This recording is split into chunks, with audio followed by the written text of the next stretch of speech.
It is all lights out, and away they go. Welcome to episode 56. Already at 56 of the Hardo Softie F1 podcast. I'm joined by no one today, it's just me at the start of the podcast at least. Adrian might pop on and do his own little part afterwards. We'll have to see about that. Today is Wednesday, May 10th, and the Toronto Maple Leafs are on the cusp of being eliminated. I'm going to the game tonight. I'm going with my mom, so let's hope that there's no sweep. That's the least of my, or that's all I can hope for. I got my jersey on, ready to go to the game. I'm not going to talk too much on that because that's a familiar story that we probably know how it's going to end, but moving on. We'll be going to that tonight. By the time this airs, you probably already know how it ends, so we'll see. But hopefully we can get a couple games under our belt at least. Still in Florida, obviously. No Adrian. Just our schedules aren't really working out right now, so we'll figure something out. Hopefully by Imola. But for the moment, just me today. What else we want to talk about? I've got a few stories before I get into the F1. We did have quite a weekend though. We did have quite a weekend in the F1 world. Let me just check here that my stuff is recording. Okay, we're good. But before I get to that, here in America, things are a little different. And I had an incident the other day, an inchident, as Charles would say. I was out at the bar, just minding my own business, and I ordered a Bud Light, as one does. It was the cheapest beer on the menu, and I don't have a lot of money, so therefore it was the perfect option for me, and I don't mind Bud Light. I ordered a Bud Light, and this guy beside me just perks up. What are you ordering that for? And I don't know. I like beer. It's a cheap beer, and he's like, "Oh, well, you don't know about the controversy?" I said, I did know about it, but I pretended I didn't. I know what's going on with that. Oh, there's this trans person, and blah blah blah. So he was giving me a hard time about it. Also, I'm sweating right now. But that's Florida. It's not really my place to say how people are going to deal with their politics down here, but all I said was, I don't judge anyone for trying to be happy, and neither should you. And that didn't go over very well either. Him and his wife kind of gave me a piece of their mind and stormed off.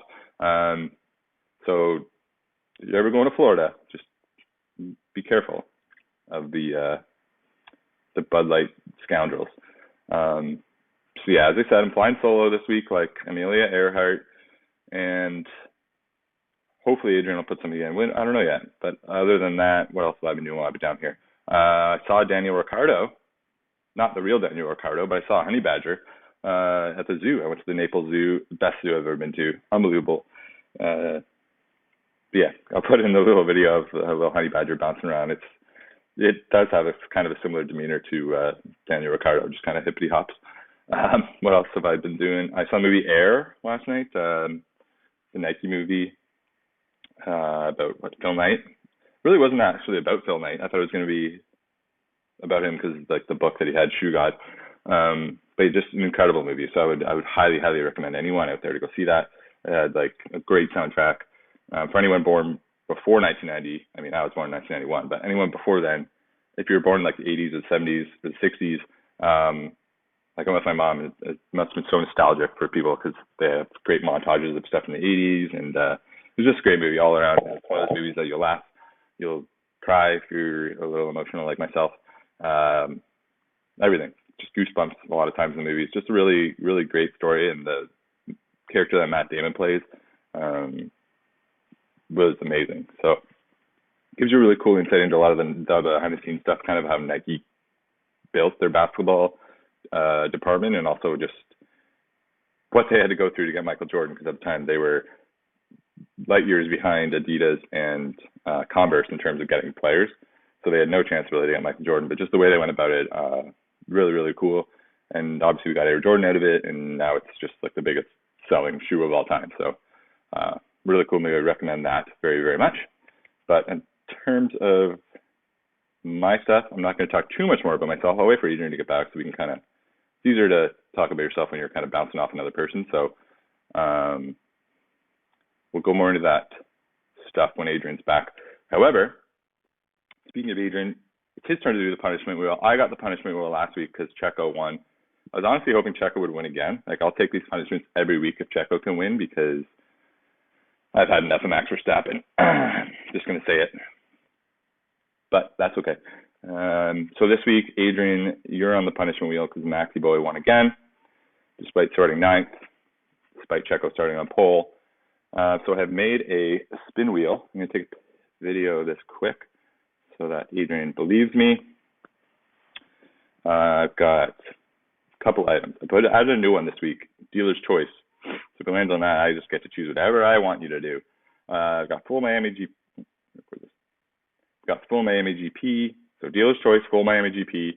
Got free spot. Well, 3 free spots. Got can't watch first 5 laps in the next race. Driver's favorite food or drink. So Max's favorite food or drink. Adrian has to shave his mustache. Red Bull chug. So we got a lot of stuff on there. Let's give her a spinzy.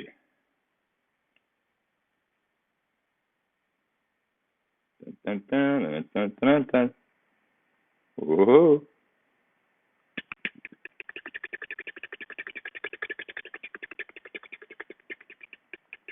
So long spin. Oh, I don't know how this happens. We got again full GP. Like, we're not making this up, folks. This happens every single week. There's 9 items on the wheel, and we got the same item every single time. So, Adrian, you're doing a full Miami GP. I know that's what you wanted because you love the Miami GP and you love the track. Yeah, we'll put that in so people know it's real. I don't know how this keeps happening. It's actually wild. So that's that, Adrian. Enjoy the full Miami GP. Try not to spin out of the first 2 turns. Ella Charles. That's the punishment wheel. The updated the standings. So just for a recap here, these standings have taken a big topsy-turvy twist the last few weeks. Baku really, I think if it wasn't for Baku, I'd be absolutely dominating. But after race 1, I was up 3. After race 2, he was up 3. After race 3, I was up 21. And then the Baku plus the sprint at Baku, he was up 11. So he made a big comeback in Baku. And then I trimmed the gap a little bit. He's now up 8 points. He's at 276. I'm at 269. Nice.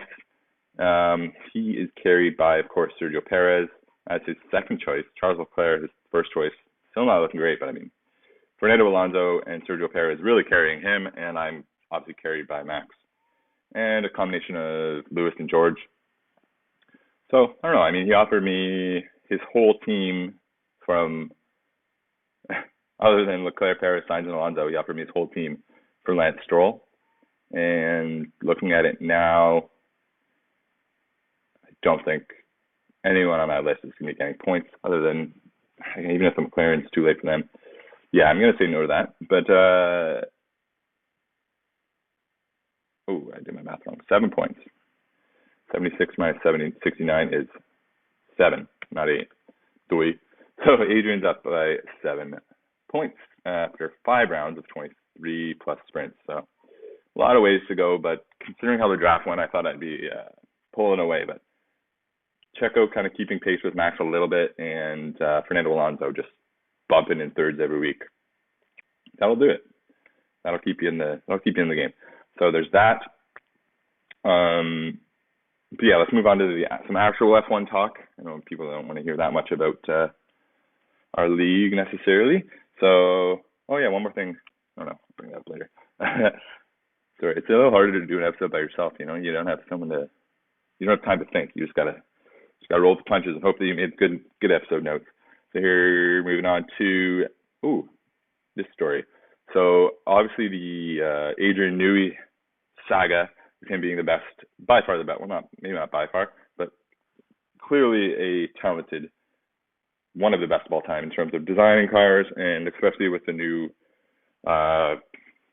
way the cars are set up. It's perfectly plays into what he is an expert in. So I'm not going to try and pretend like I know all the aerodynamics and all that stuff, and drag and all that stuff, but he is as good as it gets in terms of designing cars. Anyways, his contract is up with Red Bull at the end of the year. So there's a lot of speculation whether he was going to return or not. and he is going to return. Obviously, he's not going to be Rebel, but a bit of interesting news to add to it was, here we go. The 64-year-old's contract was due to expire at the end of this season, sparking reported interest from Ferrari. But it was confirmed ahead of the Miami Grand Prix weekend that Adrian Newey had put pen to paper on an extension with his current team. Speaking to an F1 insider, team advisor Helmut Marko, my favorite person, of course, on this podcast, Helmut Marko mocked Mercedes chief Toto Wolff over the attempt. Shocker. Quote, Mr. Wolff may not seem to have complete confidence in his own people to fix the problems with their car. Shades of Christian Horner. Change your fucking car. Yeah, I mean, not surprising quote from Helmut Marko. He's old. He's bold. Put him in a home. I think it's time we put Helmut Marko in a home. Just saying. Yeah, they're, I mean, that's a stupid quote because Red Bull has been hiring people from Mercedes for years. So a little bit hypocritical, but what do you expect from him? So that's the update on Adrian Newey. He had signed with Red Bull for an extension, but of course they had to get in a parting shot at Mercedes because that's what they do. Even though they're 2 teams ahead of Mercedes in the standings and running off with the season, they still have to, get their shots in on Mercedes. So whatever, good for them. Also, speaking of Red Bull, they had not only Max and so obviously in Miami, they're kind of cater to the American fan base, but they had Checo and Max were on, and Christian Horner were all on the Part of My Take podcast, the biggest sports podcast in the world. Don't usually plug out the podcast on here, but it's one of my favorite podcasts. I think it's one of everyone's favorite podcasts that likes sports. So, yeah, go check that out. It was actually pretty funny interviews. It's just nice to see them kind of open up and be less serious, which the Barstool guys are good at getting out of people. Yeah, and I don't think there's any necessarily standout lines, I guess. Really the main thing was that to actually hear them talking about the gap that they have and how they're so much better than every other team. Usually they haven't really admitted it. This time they actually did admit like how much ahead they are and saying like it's the type of problem you want to have, that you dream of having, et cetera, et cetera. Whereas usually they kind of downplay their gap to the others. But this time they at least they admitted it, and it was, I don't know, pretty cordial, just jokey conversation. So I encourage people that are fans, whether you're a fan of Red Bull or not, I encourage people to listen to that. We also got some more news on the F1 movie that is coming out, the Brad Pitt, where's the link here? The Brad Pitt and Lewis Hamilton movie. So we've been getting news coming out, but it's been kind of confusing. When they first said that they're going to be on track at Silverstone, from Silverstone until the end of the season, they really made it seem like they're going to be on track with the F1 cars at first, like during sessions. That was a little scary. Just like that, there's no way that's going to go well. But it seems as though that's not the case. Brad Pitt will drive. Also, the movie is being called Apex, which I think that's a great name for a movie. 4 letters, as I learned in the Nike movie. 4-letter names really hit. And Apex, just good name, good driving name. Also, just generally good name. So fan of that. But yeah, Brad Pitt will drive on track at the British Grand Prix when the circuit is empty between sessions with no other cars around. Not during the actual race. Okay. As reported, Pitt will be driving an adapted F2 car worked on by Lewis Hamilton's Mercedes F1 team with a camera installed to capture the footage for the film. They will get on track during any breaks between sessions. So it'll be kind of cool for the fans that are in attendance to get to see that. What else we got here? Oh, probably the best thing was, so Colton Herta, for those who don't know, Colton Herta, he's been on this podcast before, recurring guest, big fan. He's like one of the top guys in IndyCar, and he was supposed to be in F1 this year, but he couldn't get his super license because it's just politics, basically. But his reaction when he saw this news that Brad Pitt's going to be on track at F1 races is that he tweeted, Brad Pitt got a super license before me. Tough. So a good response from him. We'll put that tweet in. It's kind of got to suck, but I mean, obviously it's tongue-in-cheek. It's not exactly true, but good little response there from Colton. Big fan of Colton on the podcast. He's supposed to be on AlphaTauri this year, but too much politics in F1. Maybe next year, because Nick DeVries is not cutting it. We also had a couple more, I don't know, F1 is obviously growing the audience is growing, the just sort of the pop culture awareness of it is growing, I guess you could say. And I have to say that there's 2 F1 songs that came out this week. Now I'm going to play a couple seconds of each one for you, and then I'll give you my opinion. So the first one is called The Formula. will.i.am and Lil Wayne. I think I can get away with playing 10 seconds of it without getting pulled off stuff. So I'll play a few seconds here.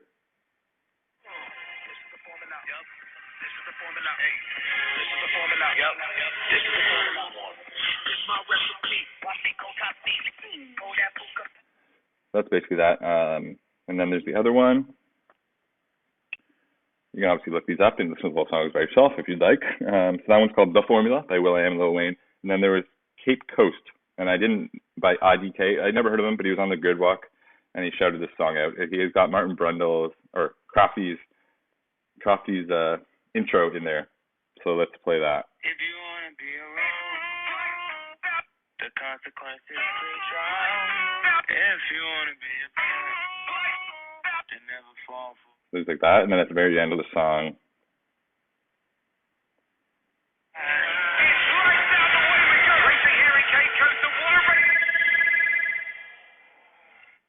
yeah, that's Cape Coast by IDK. We got a couple, so there's a couple of F1 songs on the docket if you want to listen to those.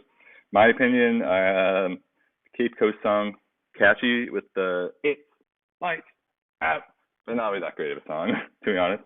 And then the other one, I'm kind of a split opinion on the second one, The Formula, because I don't know. The first time I listened to it, like, it is catchy. I'll say that it is catchy. Hold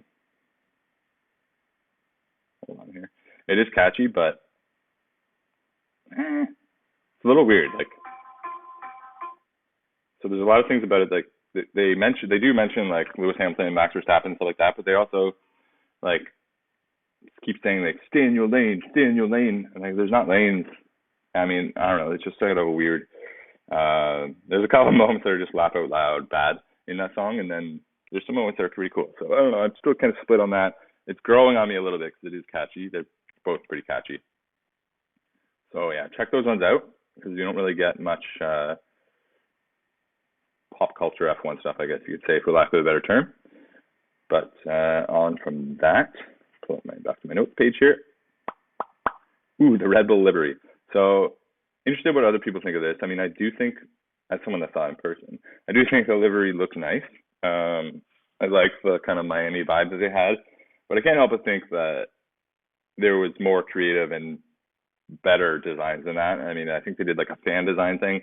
So I just feel bad for all the people that spent hours and hours designing a livery for Red Bull that probably would have looked incredible, only to see them come out with basically their same livery with just a neon blue and neon pink, whatever those colors are, on the side. It did look cool. I liked it, but kind of was hoping for a little bit more in terms of like not looking exactly like every other Red Bull car. But I don't know, maybe for Vegas they'll do something crazy. I'm not expecting anything too crazy for Austin.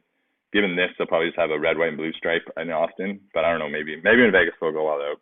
That's kind of all we can hope for, I guess. But yeah, let's get to. So I was at the Miami GP. I went on Friday. It's about a 2-hour drive from where I'm staying in Naples with my mom. So yeah, we made the drive down. The tickets for practice sessions, even for the Saturday, the tickets are very reasonable actually. So if you're thinking of going, maybe avoid the Sunday because the prices are exorbitant for the Sunday. But I would definitely recommend people checking out at least the Friday because it was really, really cool. And actually, I say that there was more people there on the Saturday, Sunday, but not really. It's just where they are. Like everyone's in their seats on the Sunday, obviously.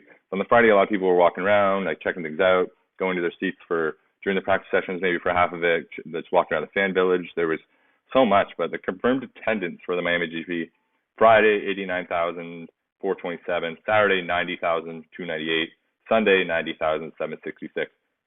So pretty even all the days. And then they said Miami deliberately going for lower capacity than some events, keen to ensure fans have a top experience, allied with aspects such as concession stands, bathrooms, traffic in and out, etc. I will say in typical or classic capitalist society here in America, not that there's anything wrong with that. Someone bought up all the parking. If you didn't buy parking before, someone bought it all up and was reselling it on the secondary market, and they made a killing because we had to pay $190 American, 190, 190 just for parking, and the tickets were $60. So 3x the ticket for parking. So that was not ideal. But other than that, I mean, it was really cool. We walked around when we first got in there, and I'll automatically say, so the only other F1 race I've been to is in Montreal, and I'll have to admit, despite being Canadian, that this blew it out of the water. The problem with Montreal was if you didn't have a grandstand, you were basically screwed, and the grandstand seating was absolutely ridiculous. Whereas here, we did get a grandstand because we didn't want to go general admission again, but you could have done general admission here and you would have been perfectly fine. So in Montreal, they had all the fences had this black, I don't know, tarp or whatever, not even tarp, but just this black covering across the fences. So you really couldn't see anything unless you found like an elevated area or a little peek through the fence or whatever. It just wasn't ideal for watching a race, and I think they just tried to jam as many people as they possibly could in. It was the first one they had in a few years. So maybe they'll improve that this year with Montreal. Maybe I just got a bad first time because it was the first time in a few years thanks to COVID. But yeah, the Miami GP, everything was like the layout was all spread out very, very well. Very clean, like, I mean, garbage cans everywhere, a lot of staff, a lot of food and beverage places. Like, it was very, very well organized, and the spectacle of it was incredible. Like, everywhere you went, there was something going on. Amazing. I can't recommend it highly enough. I've already told Adrian he's coming with me next year. He can't get out of it. I don't care if I have to go pick him up. He's coming. So, yeah, we sat down, we watched FP1, then we explored the fan village and all that, and then FP2. My favorite part, honestly, of the time there, though, at least the coolest part, aside from getting on the Jumbotron, was that before the session starts, just like when they have it on TV, you know, they have like the F1 intro song. It comes up. There's a huge, like, they also have really good TVs, I guess, like massive screens. Wherever you're sitting, you can pretty much see and hear their broadcast. So they're always played like the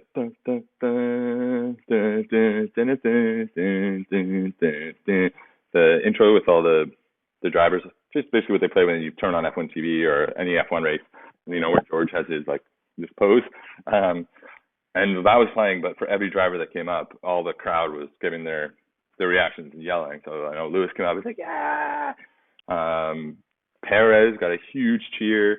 Charles Leclerc got a huge cheer. And then Max, some cheers, a lot of boos. Not gonna lie, I might have thrown a boo or two out. It was just all in good fun. I don't want to hear anybody complaining about that. It's all in good fun. But that was really cool. Just like it had that like big sporting moment feel to it. So that was probably like my honestly highlight. But yeah, I'd say the biggest fan allegiance was there.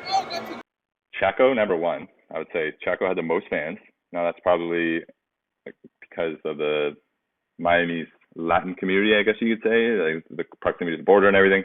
So maybe not surprising, but a little bit surprising to me. I didn't really expect that. Then I would say Lewis and Charles, second and third, or tied for second in terms of fan allegiance. Some Logan Sargent because he's American, but not that much, to be honest. There's really not a lot of Max fans, I have to say. Like, there were some, obviously, but for how good he is and how much he's winning, there weren't a lot of fans of his. I think most people that were there that were Rebel fans rooting for Checo. But, yeah, that was that. And then headed over there. Yeah, it's a great day, great time. Definitely recommend it. I'd probably do the Friday and Saturday, but I wouldn't, I don't know. I like watching the race on TV because you get to see everything. And I'll get into what happened before the race in a minute, but first I'll talk about the the qualifying. So it was a very up and down qualifying. Like the whole week, all the practice sessions. Like the first one, Mercedes went 1-2, and we were sitting in the crowd going nuts. Like, oh my God, this could be a week for them. Not really so much the case, but let me just pull up the.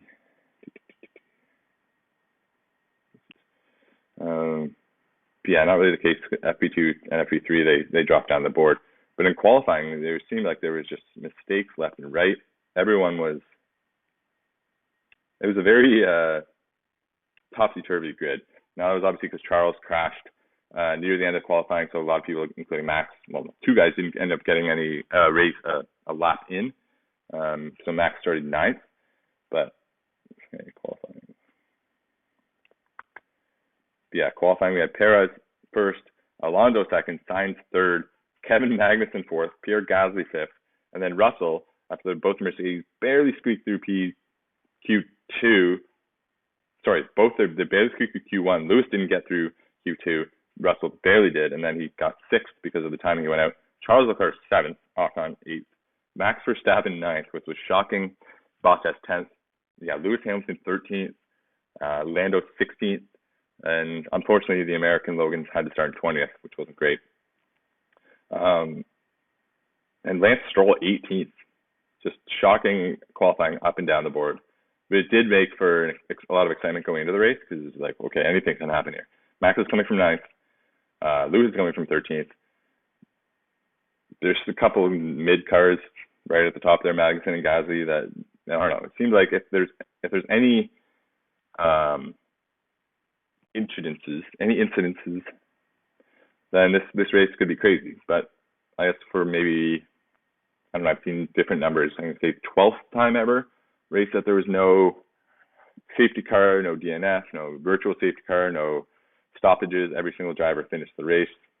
Very rare. It didn't expect to happen especially considering the way the practice sessions went and the qualifying even. Everyone was having tough times with the braking zones and the wind and all that. But I think the track actually held up pretty well, especially compared to last year. So I guess that's a good thing, but I don't know. Kind of would have liked to see a little bit more carnage. I'll get that in a minute. Maybe the highlight, low light, depending on how you look at it, was the pre-race antics or spectacle, as you kind of expect to get in a U.S. race. They always do things bigger here in the U.S. So arguably the best moment of the weekend was Sir Jackie Stewart. Martin Brundle was doing his grid walk. For those who didn't see it, Martin Brundle was doing his grid walk. He's trying to get Roger Federer to speak to him, but Roger was a little bit behind this barrier for the extreme VIP, and Sir Jackie Stewart was standing there. I think 3-time F1 world champion and just a legend of the sport. Old man dressed in his, I believe they're called knickers. That's Knickers. Okay. Yeah, I'm not even gonna say the word again. But anyways, Brundle kind of offhandedly was like, "Oh, Jackie, can you get me Roger?" And Jackie goes under the rope barrier, and the security's trying to reel him in, but he just storms right over to Federer, waits his turn, turns and looks back at Brundle, and kind of gives him a wink and oh, 1 sec. He got Roger Federer. It was great. So that was really funny. We'll try and put that in as well. But that was maybe the funniest moment of the whole weekend. And then they did the driver intros. So they already did the driver parade, which whatever, they drive around the track waving to the fans, which I don't think they mind too much. It's just become norm. Then they did the big intro, kind of like NFL style. They had LL Cool J and will.i.am. will.i.am was sort of, whatever that's called, being the maestro. And then they had LL Cool J introducing the drivers one by one. Some guys seemed to like it. Most guys did not seem to like it. I think George Russell said it was an unneeded distraction. Generally, the opinion was that it's just not needed. A lot of fans hated it. I actually didn't mind it so much. I thought it was kind of funny in the way that you can laugh at something. There was one more point I wanted to make with that, but I forget, so it must not have been too big of a deal. Oh, but everyone was saying, I never want to see this again. This should be done. But the FIA has already said, or F1, Formula One has already said they're going to do this at 6 or 7 races this year. So if you didn't like the driver intros, you better get used to it. I'm trying to think what the 6 or 7 races would be. So we just had Miami. I'm guessing they're going to do it in Austin and Vegas. That's 3. They'll probably do it maybe at the last race of the year, so Abu Dhabi, that's 4. Maybe Canada, because it's also in North America, 5. That's 5 at least. I don't know. Maybe Mexico. I don't know, but that's 5 at least. So we'll see where those come up. But if you didn't like it, well, get used to it, or don't turn on your TV till right before the race. What else we had? Okay, we had onto a little bit of the race stuff. I'm not going to go too much in depth because I mean, hopefully if you're listening to this podcast, you actually watched the race. I thought it was a good race, but a lot of people didn't. One of the more entertaining things, though, was Fernando Alonso's theatrics, though, at the weekend. First in a practice session, he was just ridiculing the Alpines. Yeah, I mix up all the A teams. There's too many A teams. But I believe the Alpines, he was just saying, like, oh, this is their time to shine. Gasly and Ocon were kind of battling in the practice session, and Alonso was behind them just mocking them. Oh, this is their time to shine. They got to get some attention during the practice sessions. They don't get you in the race, blah, blah, blah. Just cheeky, little rude, but it was funny. And then his main pure Fernando Alonso moment was during the race. He's in third, sitting there, no one around him. So apparently he was watching the screen as he was going on the track. He was watching one of the big screens, and he saw Lance Stroll make an overtake. So he had to comment, of course, like, oh, what place is Lance in? That was a great overtake into turn one. Not only did he notice that Lance didn't overtake, he was able to put together in the split second that it was turn one. So that was interesting. Of course, he could have kept that to himself, but he wants people to hear that he's noticing these things. So as much as I haven't liked Alonso in the past, he is kind of turning a new leaf this year. And he said that someone asked him why he's so much nicer to Lance than he had been to his other teammates. I think he said something like Lance is the first teammate of his that didn't target him. So I take that to mean like all of his other teammates kind of set Alonso as their bar to beat. Like, okay, this guy's one of the greats. I got to beat him this year. And that kind of caused tension, whereas Lance clearly has kind of bowed down to Fernando. And Fernando likes that. And I mean, you can take that how you want. Maybe like, well, don't you want competition? But as a Mercedes fan, I was much happier when Bottas was there to support Lewis than George is there to, I don't know, take Lewis's spot, or like that's going to cause that same tension. So I do see where Alonso is coming from. In terms of the race, yeah, we kind of got what we expected. I mean, Max came from 9th and he won. Checo finished second. Lewis, I thought, had a great drive going from 13th to 6th, especially because he didn't really get a lot of it done until the last stint. They were flying at the end, so that was nice to see. Yeah, I mean, Max did Max things. And I don't know. Another thing that was people were upset about, saying it was a boring race. I really didn't think it was a boring race. I thought there was a lot of overtakes. There was a lot of good battles up and down the field. I mean, in terms of even at the front of the field, it was the closest we saw. I mean, Max and Checo weren't on the same strategy, but it was always in like the whole race. It was okay on these few laps. They are gonna come together. There is going to be a passing. There is going to be a moment where one of them has to go for an overtake on the other.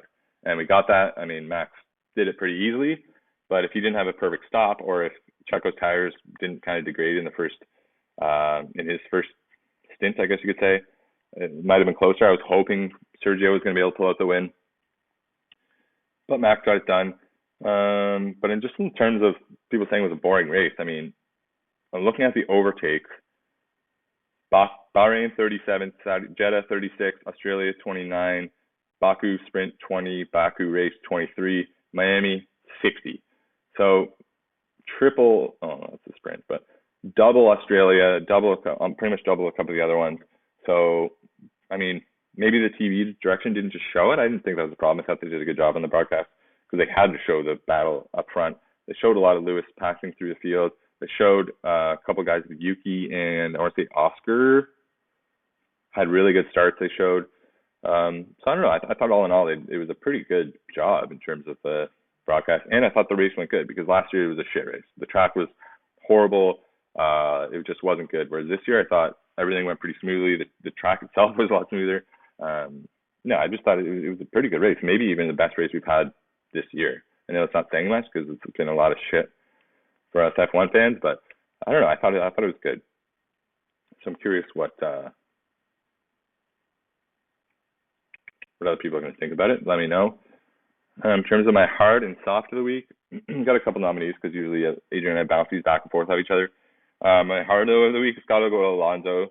Not much of more of a hardo moment than having to point out to everyone that you're watching the screen and you're seeing your teammate pass another guy while you're during a race. I mean, pretty hardo move to point that out. But other nominations, obviously Lewis going from 13th to 6th. That's pretty good stuff. And then Max 9th to 1st despite having a rocket ship of a car, I mean, there's so many things that could have gone wrong on any overtake, and he had that one really nice double overtake. I think it was on Magnussen and Leclerc at the same time. So credit to Max. I mean, I don't like giving him credit, but credit where it's due. Softie of the week, I'm going to give it to Charles Leclerc. He was just off all weekend. I think he's having a tough time, probably like Lewis did last year, even though obviously it's different situations with their careers. But I think he's having a tough time with not being able to, how do I put this? I think he feels as though if he does perfect, he can win the race. But that's just maybe not maybe not how it is. Like the Ferrari isn't good enough that even if he did drive an absolutely perfect race, he probably still wouldn't win. So I think that makes him kind of push a little too hard, pushing out the car outside of its limits in hopes of getting, hoping to gain a little more. But sometimes you just can't. There's just nothing more to get out of the car. I think he's struggling with that. And yeah, he really struggled in practice sessions, qualifying, and in the race too. Like they just didn't have that much pace. Sainz was much better, which is very rare. I've kind of been on the boat of Sainz might have to go after this year, but because it's Ferrari. But yeah, so maybe Carlos had a good race, but just a tough weekend for Charles.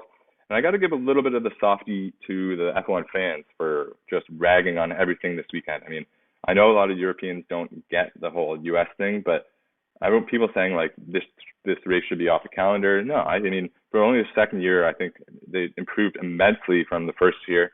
Obviously, I'm a little biased because I was there, but the crowd experience and the spectacle of it was unbelievable. And the race itself, I thought was pretty good. Like I said, I think it was probably the best race we've had this year. So that was kind of my thought. One thing I do want to point out, though, actually, while we were watching the race, my mom and I both pointed this out, but someone with a little more gravitas pointed it out, so I'm going to give their quote. Anthony Davidson, the Sky Sports pundit, commentator, however you want to call it, he pointed out it was after the Grand Prix that Davidson reported something odd that he heard while listening to the Red Bull airwaves in the closing stages. Really strange listening to Perez radio, he said. They haven't told him anything about this fight between himself and Max, whereas on Verstappen's side of the garage, it has been constant. We've heard it coming through from his engineer, that constant check on the relative race gap between himself and his teammate. So Perez has been out there, in a way, driving blind. Very odd. It has been too quiet on his radio. Verstappen, yeah, I don't need to read that. But yeah, so just to sum it up, basically, the entire race, every few laps or whatever, they were saying to Max, like, here's your splits, here's your gap, here's what you're gonna need, the times you're gonna need to put in this lap to like, so that when after you pit, you'll be able to pass Checo, blah blah blah, and just kind of giving him constant updates and feedback. Whereas Checo, they weren't telling him anything. And in the middle stint, I think it was between laps like 38 and 44, Max was making up literal seconds per lap on Checo. And I don't know, I feel like they could have been on the horn to Checo saying, like, you need to be doing this time, you need to be doing this time. Whereas, like, I don't know, it kind of seemed like they were, I don't want to say favoring Max, but because they both have two different radio engineers and maybe Checo just doesn't want to hear information while he's driving. But it did seem a little bit strange. And then even Checo came on near the end and was like, is Max struggling? Now, I don't know if that was sarcasm, but just kind of a weird, you'd think that they'd both be getting the same information and both be given the same equal chance to win, I guess you'd say. But that's a biased person that doesn't like Max Verstappen. So that's what I can take from that. Yeah, pretty interesting stuff, though. In terms of the standings, we now have 2023 season, driver standings. Obviously, Max is in first. There was a chance, it looked like if Perez won, he was going to be leading. And even if Max got the fastest lap, they would have been tied, but Checo would have had the tiebreaker because he would have 3 wins to Max's 2. Now Max has not only a tiebreaker, but he's up 14 points. I think everyone's hoping for the Nico Rosberg season, that when he beat Lewis that one year. I want to say it was, I'm going to get it wrong. I'm going to guess 2014. I don't know. But whatever it was, everyone's kind of hoping for that. And it seems like with Checo starting on pole and Max starting ninth, that we might actually get that, or the battle will start to heat up. I mean, still, I think after Monaco and Canada, so we got Imola, Monaco, then Canada, and then after that we go to Europe. I do think that's where Max would have pulled away anyways, because we sort of saw this last year as well. But yeah, I mean, Sergio's the master of street track, so I think he has a good chance of winning in Monaco. He has a good chance of winning Montreal. But after that, I mean, I don't think anyone's going to beat Max at Spa or the Rebel Ring or just so many of those European tracks. Obviously, Zandvoort. So I don't know what if we're gonna get a real battle, but it would have been nice to see Checo at least take a lead and see how Max and Rebel responded to that. But I'm not sure if that's gonna happen. We'll have to wait and see. Maybe if Checo can get the next 3 races and build a bit of a gap, but again, easier said than done. I don't know if that's gonna happen. If anyone's gonna be able to stop Max, except for Max and the durability of the car, he's gonna have to have a couple of DNFs like Lewis did when Nico beat him. So. Yeah, the standings basically Verstappen 119, Perez 105, Alonso 75, 4th is Hamilton 56, then Sainz 44, 6th George Russell, suck on that, 16 points behind Lewis. Charles Leclerc 7th, that's very disappointing. Lance Stroll 8th, Lando Norris 9th, Gasly 10th. Only 2 guys that don't have points this year, Logan Sargent and Nick DeVries. Logan Sargent, understandable. Nick DeVries, I mean, maybe it's okay that doesn't have points because Yuki only has 2 points. But considering he's 28 years old, he came in after having that P9 last year, which you can even argue like there was a lot of engine failures and stuff in that race. But yeah, I mean, I'm pretty disappointed in Nick DeVries. He's probably been my biggest disappointment this year. But that's the top 10. And I was going to do a quiz, but I'm not going to because I think we're doing okay on recording time here. Yeah, 40 minutes. So I won't subject you guys to that. We'll do that. We'll do that on a non-race week. We won't do the quiz. One thing I do want to point out for all of those, because I'm obviously a Lewis Hamilton fan, my guy. For all those that say, "Oh, Lewis can only win when he has by far the fastest car," I want you to go back and watch 2019 Monaco. Because yes, Mercedes did have the fastest car, but Lewis went on medium tires on lap 11 of 76, I want to say, and Max was right behind him for about 50 laps on faster. Lewis had literally 0 tread on. He had 0% left tire, and he held him off the entire race. One of Lewis's best drives. I just watched that last night, so I want to point it out to anyone that's Lewis can only win when he's way ahead of everyone else. Not so much. So you can suck on that one too. That's about it for me this week. And we got Imola next weekend. I'm not sure. Maybe Adrian's going to add on a few of his points here. But, yeah, he is slightly beating me in the HOS League. But he has to do a full Miami GP, which I know he's looking forward to. I still have to do a full Baku GP once I get back. And my thumb's almost better. I'm definitely going to give it a try when I get back. I'll be home this weekend. So, yeah, going to Leafs game tonight. By the time it airs, you'll either know if it was a sweep and my efforts were in vain. If so, so be it. If not, you never know. Don't let us get hot. If we win game 1, we go home for game 2. Win game 2, pressure's on. That's what I got to tell myself. But yeah, thank you everyone for listening. We'll hopefully be back on more of a normal schedule once I'm back in Toronto next week. But yeah, that's fun. Always a little harder doing these episodes by yourself, but hopefully you guys enjoyed it. Let me know. Also, one last thing, for those who are still listening, if anyone got these, they're handing out these exclusive F1 top cards. I guess they're coming out with trading cards for F1. Now I got one Alonso, one Franz Tost, one Charles Leclerc, but then I've got multiples of Logan Sargent, Lando Norris, Pierre Gasly, George Russell, and Max Verstappen. So if anyone's fans of those guys out there and would like exclusive Topps trading cards about this dink, let me know. Send them out to some listeners. You can reach out Twitter, Instagram, TikTok, however you want to, or just leave a YouTube comment. Always happy to hear feedback. But yeah, that's it for me. We'll talk next week for Imola. Bye, guys.